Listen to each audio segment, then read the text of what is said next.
Hey,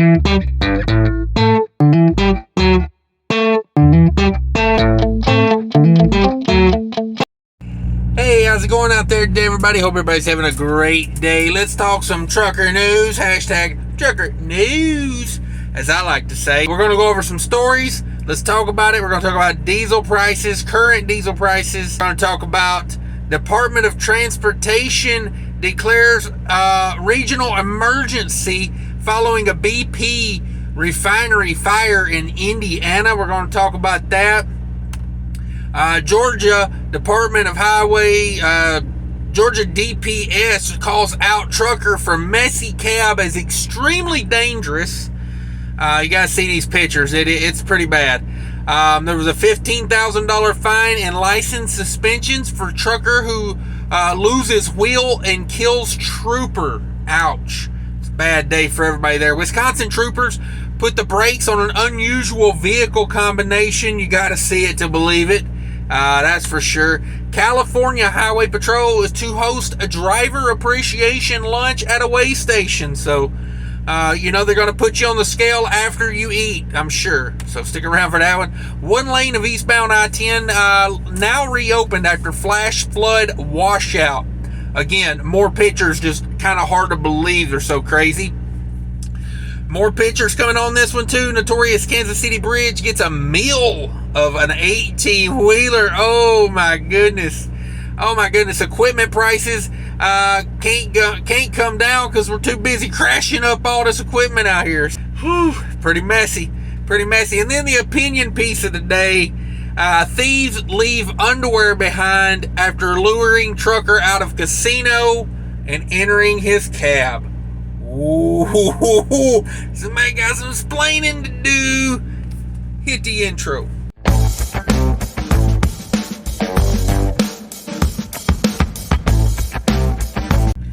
All right, let's talk about these EIA diesel prices for the week. Current week, of course, this would have been last week, 8/22. They come out on Tuesday, I believe. $4.91 a gallon is what it was last week, and that was actually down 0.002 of a cent. It was down 0.2 of a penny last week, so not much change. It just is what it is, honestly, at this point. It's $1.58 higher than it was this time last year, but honestly, it's down from that June, July, like $5.70 something a gallon, where it was just going up like 20 cents a week. I have noticed this week it's been going up pretty much every single day, so I would imagine Tuesday, when the new numbers come out, we're going to be at a higher level than we are right here. So just saying, think we're going to have a trend where it's going up again. So there we go. Here's a story. Department of Transportation declares regional emergency following BP refinery fire in Indiana. This is probably going to make diesel prices go up. We're always saying, it's a refining issue we're having right now, and boy, ain't that the truth.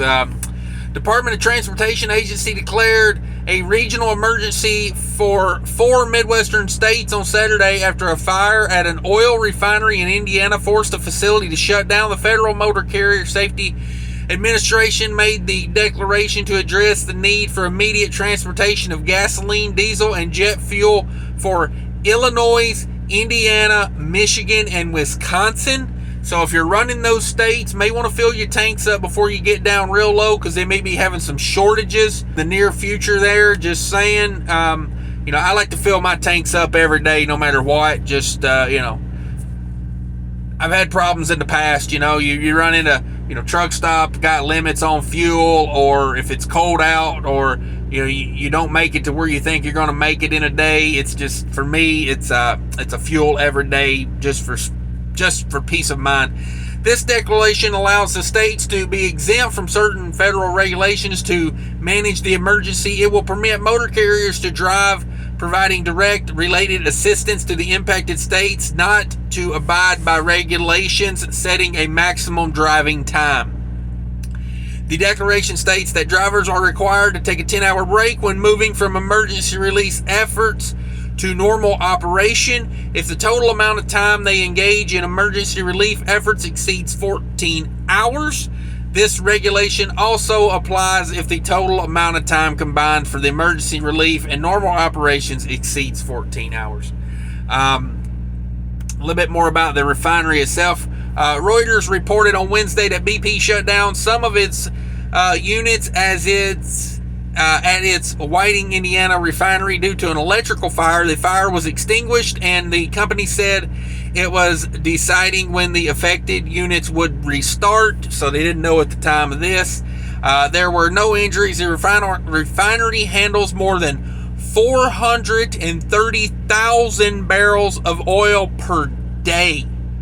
430,000 barrels a day. It provides about 20 to 25% of the refined gas, diesel, and jet fuel that the 4 states collectively use. So, it's not like they're going to be completely out, but, they're going to have some supply chain issues there, it looks like. The Whiting plant is located on Lake Michigan near the state border with Illinois. So there you go. Georgia DPS calls out trucker for messy cab is extremely dangerous. I'll throw a picture up here. You guys let me know what you think of this. It looks pretty rough, potato chip bags laying everywhere. It's one of those things like, why? Why would you live like that? To me, would be my question. Like, were you raised to just leave everything laying around like that? Like, I don't know what you're doing there. A lot of things in the way of being a safe driver here. And my God, do you live on potato chips? I mean, look at this. The guy likes potato chips. He's got barbecue. He's got sour cream and onion. He's got some sort of, I don't know what the hell that is, some Cool Ranch Doritos, Subway bags. Like, Lord have mercy. Maybe go over and check out my second channel, Trucking with Diabetes, because if you keep eating that, you on a lightning train to diabetes. I'm just saying. Sitting out here in these trucks, oh, son, don't do it. Don't do it. On Wednesday morning, Georgia Department of Public Safety took to social media to call out a trucker for the junk food and beverage containers they discovered in a commercial motor vehicle inspection. Yeah, got cold drink bottles laying around in the floor. He's got a Mountain Dew and a Fanta bottle laying in the floor. Number one, my God, if you own a trucking company and a guy pulls in with a truck looking like this, I'd fire him. Because I'm going to tell you right now, if you can't put your trash in a trash bin, you ain't doing a lot of other things you should be doing. I'm just saying, I'm a quick on the firing type of guy. I've had a lot of employees, and I can tell you right now, when you're trying to run a business, a bad employee is like throwing an anchor off the side of the boat. It brings everybody down. It just, everything. So, I would fire the hell out of this guy for a truck looking like this. Just nastiness. I would not want this guy representing me to my customers. It says, seriously, there are no words for this one. Yeah, no doubt. When the door opened, he was at a loss for words. This is extremely dangerous. Please keep items in your cab secure and they will not hinder your driving. Yeah, having cold drink bottles rolling around in the floor, if you're not smart enough to realize that is a huge safety hazard, what do you do? Like, when you hit the brakes, the thing's going to roll forward, If it's got any liquid left in it, especially, it's coming all the way to the front of the line. And then the next time you go to hit the brake, well, there's a cold drink bottle, wedged under it. You push brake doesn't go down. Trust me. The way they make these Mountain Dew bottles, these Fanta bottles these days, I don't care how big you are, you ain't stomping that brake pedal hard enough to bust that bottle and come to a stop. So, $15,000 fine and license suspensions for trucker who loses wheel and it killed a trooper. Man, this is a rough story, but it's a little PSA here, Truck driver is facing $15,000 fine and license suspension for the death of a police officer in Maine and back in 2019.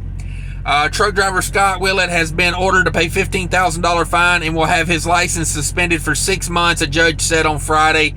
According to the Fort Bend Herald, Detective Ben Campbell was killed when a tire from Willett's truck came loose and struck him while he was stopped to help a motorist during a snowstorm. Man, that's just a horrible story.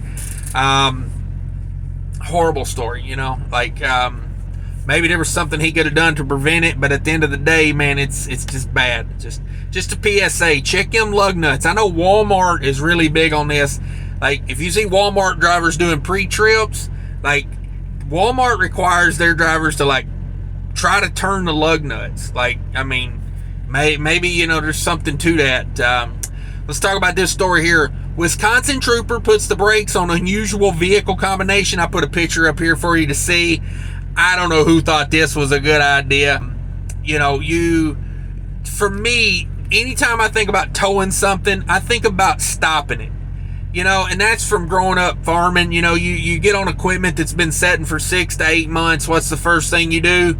You roll it forward a little bit there, and you make sure she's got brakes, because you don't want to be, you know, coming into a sharp turn and then realize you got no brakes and go, you know, head over heels, and not in a good way. You know, just saying. Check that out. Wisconsin State Patrol issued an out of service order to a driver towing both SUV and trailer behind. Not to mention he had a Pontiac on the bed. It could be overweight for them brakes on that truck. I'm just saying. Wednesday, Wisconsin State Patrol issued a reminder to drivers that without a permit, a few exceptions, only one vehicle can be towed behind another motor vehicle.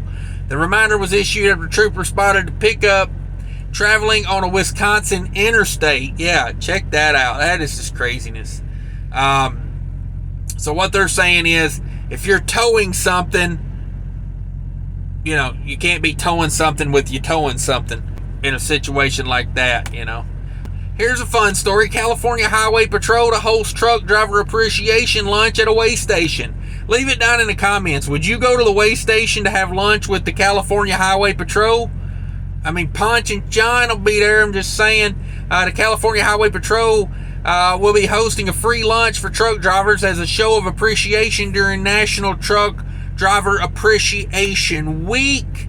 The event will be held on September 13th from 1 p.m. to 3:30 p.m. at the Gilroy Commercial Vehicle Enforcement Facility located at 12,000 South Valley Freeway in San Martin, California. The event will be held in partnership with the California Trucking Association. Will include a free catered hot dog lunch. Oh, you gotta love that. Hey, truckers, get healthy. Stop eating junk food. Or come over and have a hot dog with us. Your choice. Not judging. You know.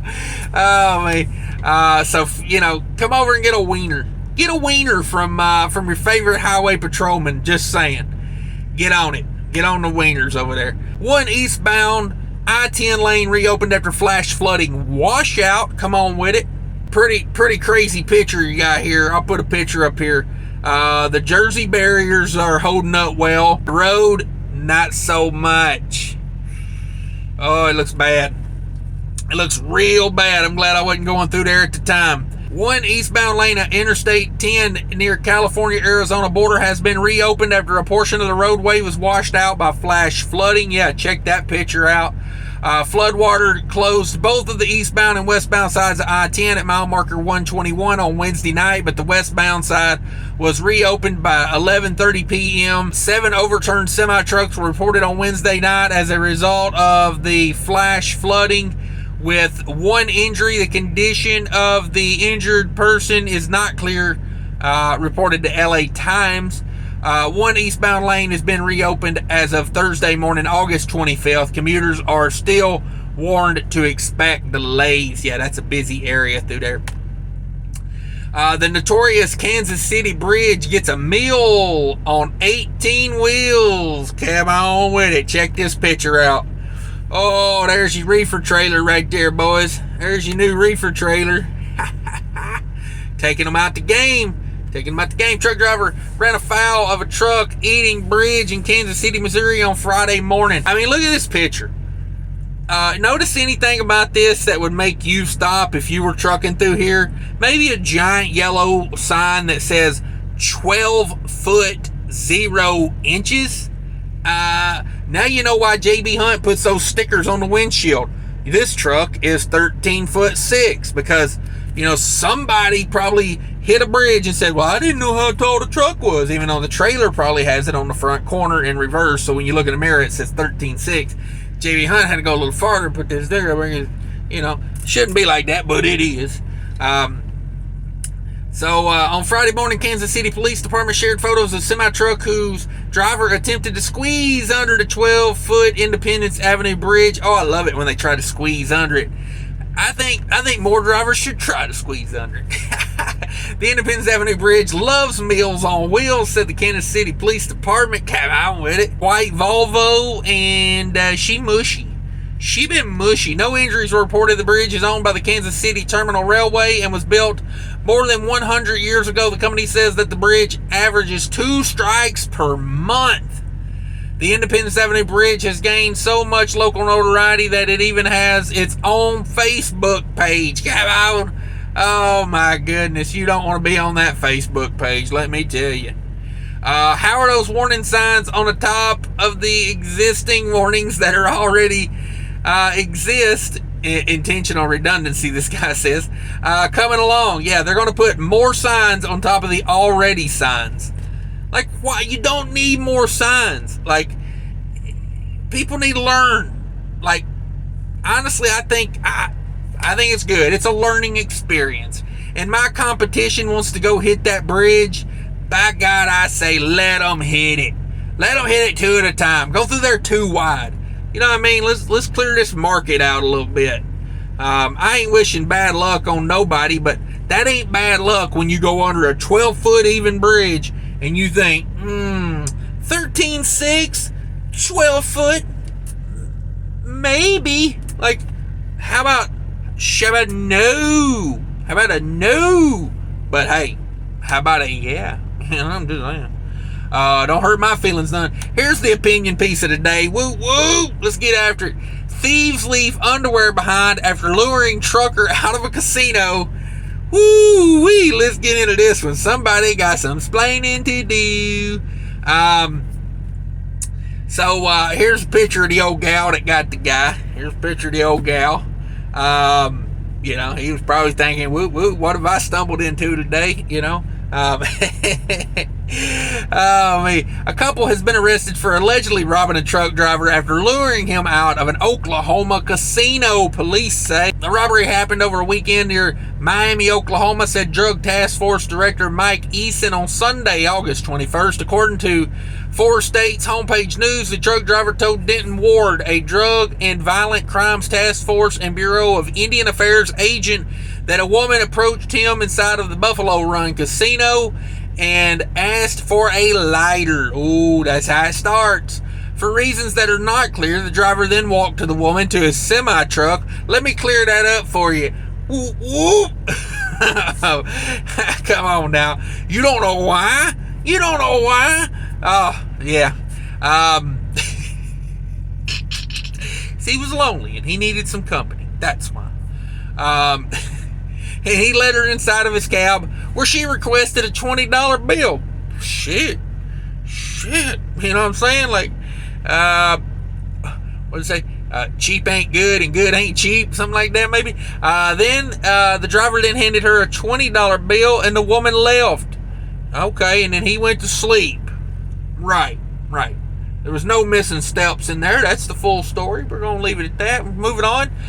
Sometime later, the driver says he was woken up by a knock on his passenger side door. The driver opened the door to find the woman, later identified as Carla Lassen, standing outside. Lassen then reportedly forced her way inside of the truck and was followed by Kaylin McRae, who was holding what the truck driver described as a machine gun, son.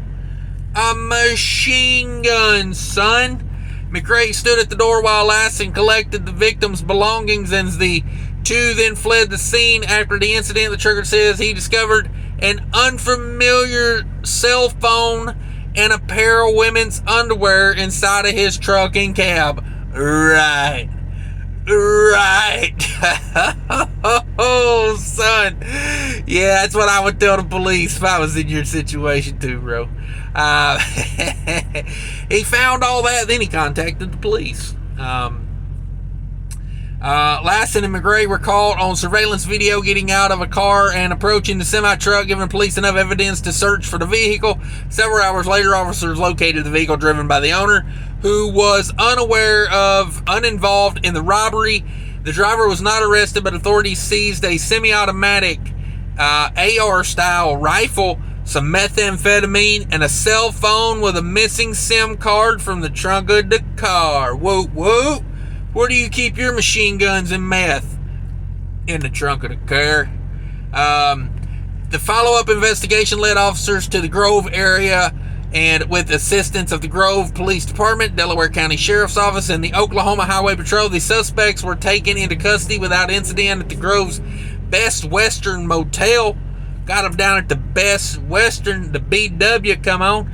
In the motel room, officer seized and destroyed cell phone, multiple backpacks, a ghillie suit, multiple magazines, or an AR style rifle, and ammunition for a variety of different weapons. Gray and Lesson and being held in the Ottawa County Jail for first-degree robbery, conspiracy to commit robbery in the first-degree, assault with a deadly weapon, and possession of firearm in the commission of a felony. Lassen is also facing possession of a firearm with a former felony conviction.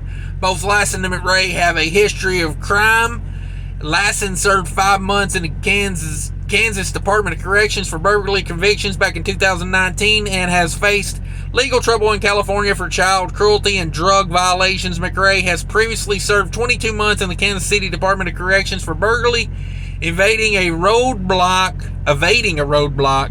and moving vehicle violations. So, great people there. Great crowd to be hanging out with, I guess.